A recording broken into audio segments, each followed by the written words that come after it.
Hatep, this is an opportunity to respond to a sentiment not only from the sister Gata or Gata or Gata, forgive me if I'm mispronouncing the name, but yeah, this is also an opportunity to respond to a sentiment that a lot of us have probably heard of at one time or another, that African people are somehow reaching when it comes to ancient Kemet. African people in Africa, African people in the diaspora. The first part I want to address is the other issue that the sister raised, and is also one I've come across before as well. The issue of how some of us hang on to Kemet and Kemet alone. We claim it as African, but we don't really know, learn about, or promote any other past African civilizations or any contemporary African culture.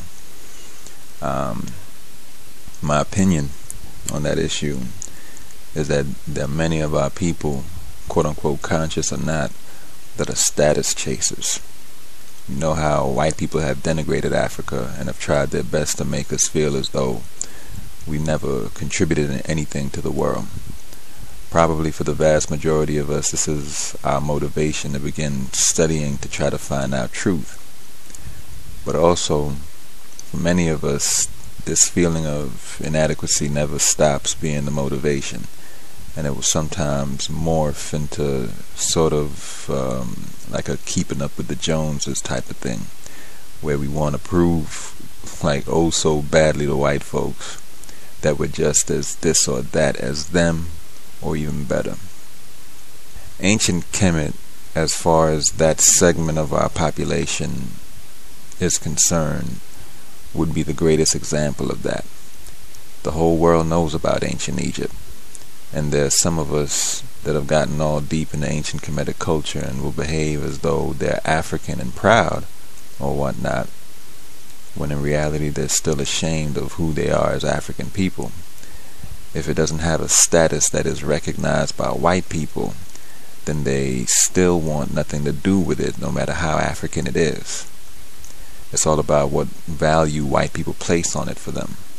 It's a sad reality, but I understand perfectly fine how something like that can come about given our condition.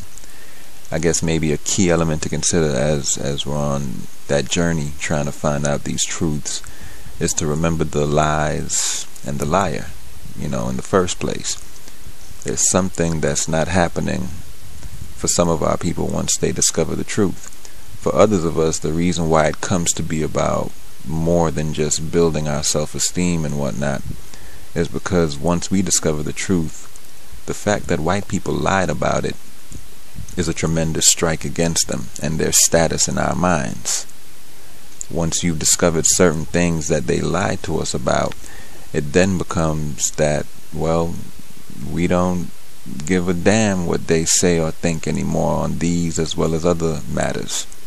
From that point on, the whole process of becoming self-aware transforms into something more meaningful, substantive, and productive for our people. Make no mistake about it, we all got these little white people running around inside of our heads, and the process of becoming reoriented with African culture is one that has to be accompanied by that de-whitenization process that I mentioned before, which Baba Kamal Kamban coined.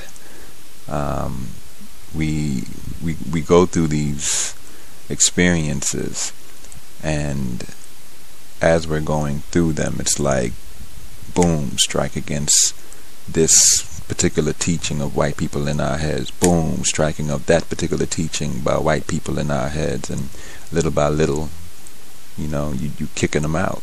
You're kicking them out of your head. Now on the issue of Egypt not being ours, so to speak, I'll say this. I remember one day just a couple of years ago, I went to a park. I saw an old woman there, and I thought to myself, she's either from Africa or the Caribbean. I got to talking to her. She didn't speak English very well, so the conversation was very limited. As it turned out, she was from Ghana, and she was of the Ga people, otherwise known as the Ga Dangbe people. So I got to asking her things about her language.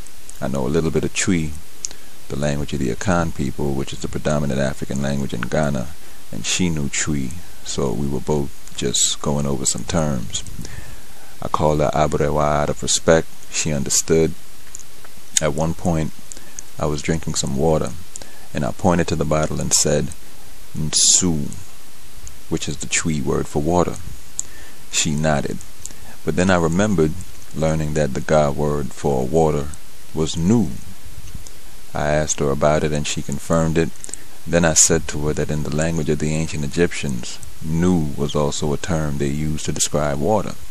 She didn't quite know what people I was talking about, so I regrouped and spoke again, and this time when talking about the place, I used my fingers to make a pyramid shape.